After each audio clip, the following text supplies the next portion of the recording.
नमस्कार मित्रांनो, स्वागत आहे तुमचं माझ्या यूट्यूबच्या ब्लॉगमध्ये. तर मग अशी थोडीशी ब्लॉगमध्ये चूक झाली. तर पोरगी म्हणती तुझी तूच काढ, माझी इज्जत घालवशील. मग अशी लय चुकीचं बोलली, व्हिडिओ चुकीचा निघलाय. तर बघा, आमच्या गावाकडे इतकं कडक कडक ऊन पडलंय की बसच. एवढं नुसतं एकदम चरचर चरचर पोळायला लागले. नळाला पाणी आलंय, नळाला कॅनलला बघायचं का काय, नळाला पाणी आलंय दिसलं का, कॅनलला पाणी आलंय पाठीमाग.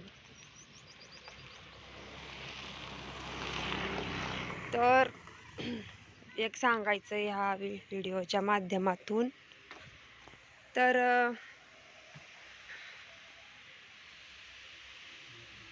कोरोनाच्या काळात सगळ्यांनी गावाकडं पळ काढलं.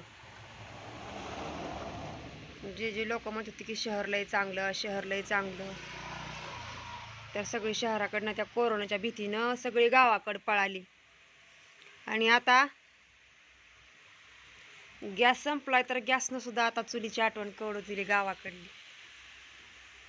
तर असं सगळं काय, सगळीकडलं शहर गावातलं काय काय काय काय ठिकाणचं सगळं काय काय बंद होऊ शकतंय, पण गावाकडला माणूस कधीच उपाशी मरू शकत नाही.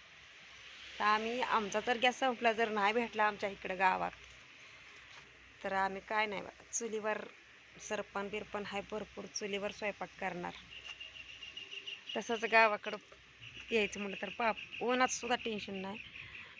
तर भरपूर पाणी आलेलं आहे नळाला. जायचंय आता कपडे धुवायला. दाखवू का पाणी नळाचं? हे बघ कसं आहे पाणी बिनी. ऊन किती पण पडते, पण पाणी भरपूर आहे. पण कुत्रा बी दिसणार नाही गावाकडं रस्त्याने, आहे का, गर्दी नाही काय नाही. सगळे गेलेले आहे ती रानामाळात कामाला आहे, असं वातावरण असतंय बघ. बघा, तर तेजस्विनी आमची म्हणती बाई तुझी तूच बोल, मला काय नको बोलायला लाव. तर मग अशी छोटासा ब्लॉग बनवला होता,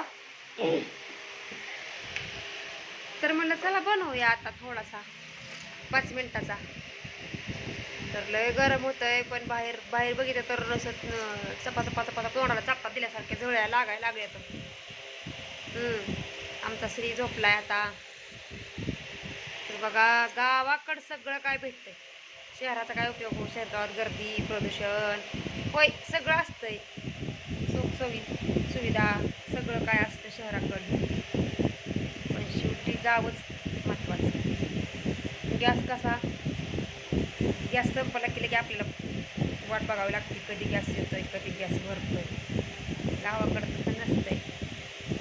गॅस जरी संपला, गॅस नाही भेटला तरी चुलीवर आम्ही करून स्वयंपाक बनवू शकतो.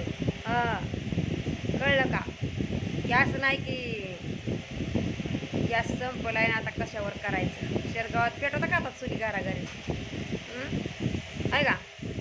आमचा आता गॅस संपला, आम्हाला टेन्शन आहे, पण आम्ही नसतो टेन्शन घेत. आम्ही चुलीवर बनवणार. बुरकांड बिरकांड लय साठवलं ढिगारा भरून. आम्ही मकाची कणस असते का ती बुरकोंड, ढिगारा लावलाय आम्ही. बुरकोंड जर घातली चुली तर इतका भारी आर पडतोय की बासच. भाकरी तर लय छान शेकते त्या. सगळी सोय केलेली आहे आम्ही. गॅसचा संप आला काय आला तरी आम्ही सगळी सोय केलेली आहे. सरपणाचा ढिगारा आहे, अजून जाणार आहे सरपण आणायला. टेन्शन नाही घ्यायचं. चुलीवरल्या जेवणासारखी चव कुठं आहे का? गॅसवरलं किती बी बनवा काय करा, चव लागते. आपण चुलीवर एकदा बनवलेलं जेवण मेहनतीनं एकदम मस्त पैकी जाळून घालून किती छान आणि टेस्टी लागतंय. बघा, सगळी माणसं जायची हॉटेलमध्ये चुलीवरलं कुठं जेवण भेटतं म्हणून. पण आता खावा घरी चान्स दिलाय सरकारनं जेवण बनवून खायला चुलीवरलं. हो, आम्हाला नाही टेन्शन आहे बाबा कसं. गॅस संपला तरी टेन्शन येणार नाही, काय नाही. आमचं आम्ही करून खाणार चुलीवर. गवऱ्या बुरकांड लाकडं भरपूर आहे ते गावाकडं, आहे की नाही ग? होय पिला, आम्ही आता गेलो तर आम्ही एक वजभर सरपण आणू शकतोय. तुमच्यात आहे का दम सरपण आणायला ही रानात जायला हा? शेरगावात कसं एखाद्या वेळेस गॅस संपला की वड्यापावा बसते तसं आम्ही एकदम थापा थापा थापा भाकरी थापतो भाजी बिजी बनवतो मस्तपैकी आणि खातो पोट भरून कळलं का तोपर्यंत बाय